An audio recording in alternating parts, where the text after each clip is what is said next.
lifestyle editor at Impakter. We're a platform dedicated to informing and empowering the public to live a sustainable lifestyle. One way we do this is by talking to the founders of sustainable brands. So today I'm joined by Leanne Jacommetti. She's the founder of Wildthings Collectables. It's a sustainable jewelry company inspired by a love of travel and different cultures. Hi, Leanne. Thanks for joining us. So I know that Wildthings is inspired by your Indonesian roots and your love for Bali. You spent a lot of time there growing up. Can you talk a little bit more about this?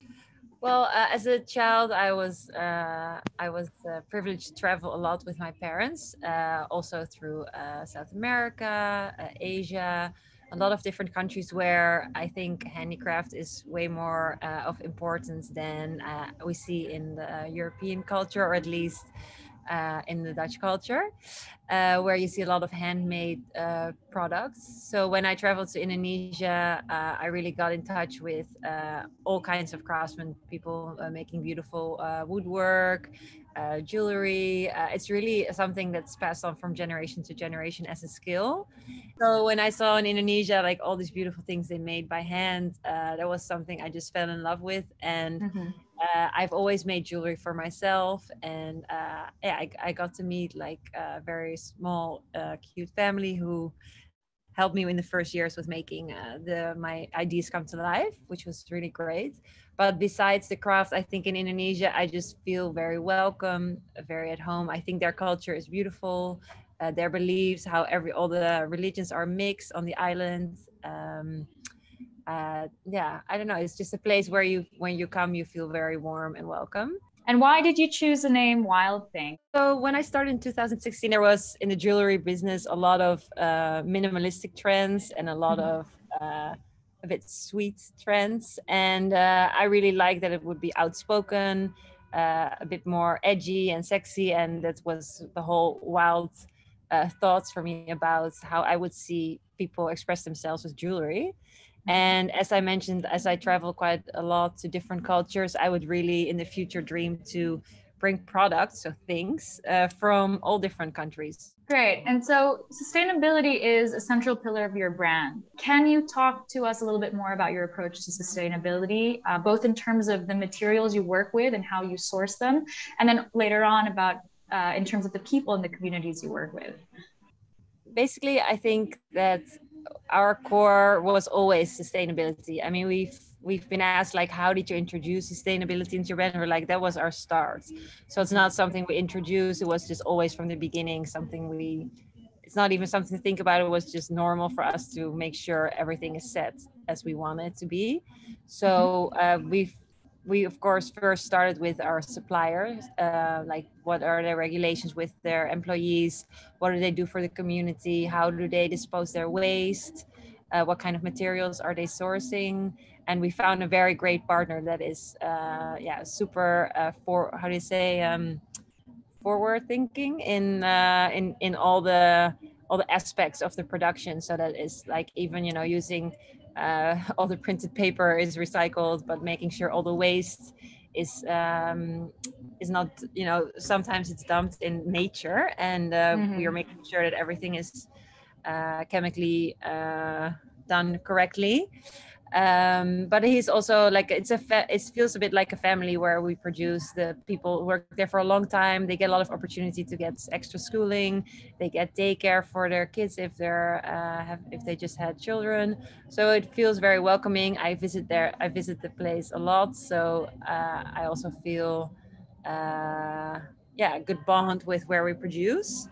Concerning the materials, they're also quite forward thinking. So every time we can find a material that's even more recycled, we will use it, or when we can find a better certified source for something specific. So we, as you said, we use 100% recycled silver, 60% brass. We use a lot of recycled glass for beads. Even if we have like products that didn't sell or that are broken, we always make sure they go back to the production facility to get melted and reused. So there's not that much waste. I think it's great that also on the other side, when we have collections coming out, we support charities that are either in the community themselves in Indonesia or sometimes outside of Indonesia. So for instance, we had a collection about the ocean. So we supported coral gardeners who replant corals in Australia. We are now having a collection that's called Smile for Bali, where part of the profit will go to a food charity that are now handing out food because it's, you know, difficult with COVID for a lot of people without jobs. So you talked a little bit about recycled materials, silver, brass, and glass. But were there any materials that you really wanted to work with from a design perspective, just thinking like, I need to do something with this, but it wasn't particularly, say, sustainable or didn't align with, you know, your vision as an eco-friendly brand? I guess there's a lot of materials that are just off limits, but I don't want to use them. So yeah, it's mostly how do you say, endangered species like corals and all those kind of things. Yeah. Obviously, there's a lot of learning to be done in this process, and sustainability just in general is such a kind of nebulous concept, and that still really needs to be properly defined. So what are some of the key learnings that you yourself have had on the pathway to becoming to being a sustainable brand and building the credibility around sustainability?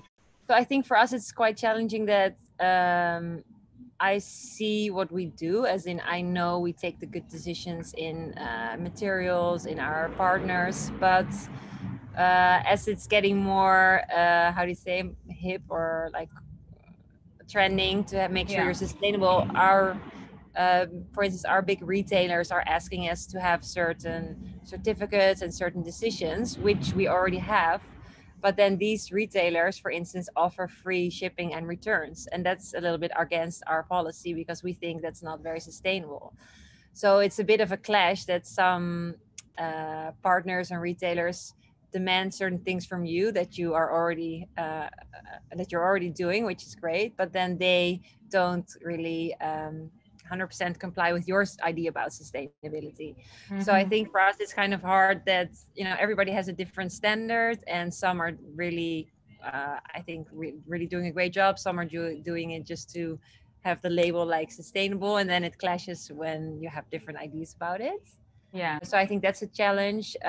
Some things for us are challenging, as in it's just sometimes the material is just, it's not an option, you know, to go somewhere else. So we still have some plastic around our jewelry because it's the only way to make sure the oxygen doesn't get to the pieces. So, you know, I think that's always a struggle. Like, okay, we can try to look further into it, but it's sometimes just not really something you can solve. Well, it's a lot of learning, not just for you, but for everyone, including those who are, you know, commenting on this, trying to kind of come to a consensus on what sustainability means and looks like. I also really like on social media that people are you know, like helping us. For instance, like we have some products and they're saying, is this vegan? Like, I don't actually even know. And then we try to figure out, and some are and some aren't, and then we can change the design and actually make it vegan. I'm like, that was a nice step. I wouldn't have thought about it myself to do it like that. Okay, I'll let you describe what Wildthings Studio is. So we just launched Wildthings Studio, and it's like a digital platform, or it's not even a platform. It's just a place where we can co-create with other creatives, where people that we think are doing something really cool, and combine that into our own new products. So right now, the first launch was we collaborated with an Indonesian girl who is a designer, and we made organic T-shirts. Yeah, it's for us just a new phase of being creative. As in, we've done the jewelry thing for 5 years, and it's nice also now to explore other fields. Okay, that's fantastic. Do you think you'll zoom out of Bali at some point as well and want to look elsewhere? Yes, definitely. Yeah. So we are for sure. Yes. It's just we've now been looking at Portugal as well. We've made some things in Holland. Like, we're also looking into just locally producing, as a lot of our customers are there. That kind of leads me to my next question. But how do you see Wildthings evolving in the next 5 years? Where would you like to see it? I would really hope that we open our store in Bali again. We had to close it due to COVID. I mean, it was really a little like a dream come true. So we hope to have that open again, and hopefully be present with stores in other countries in the world as well. And yeah, as I said, I hope in 5 years we will have different categories from different countries and different craftsmanships combined on our in our brands. That would be really great. Yeah, that would be really cool. A little one-stop shop for Yes. artisanal products and Yes, well-designed yeah. crafts. Cool. Well, thank you so much. I mean, it was a pleasure speaking to you, getting to know more about Wildthings. Your jewelry is really, really lovely. Thank You you. can find it on eco.impakter.com along with other sustainable brands. Thank you so much, Leanne. It was a pleasure speaking to you.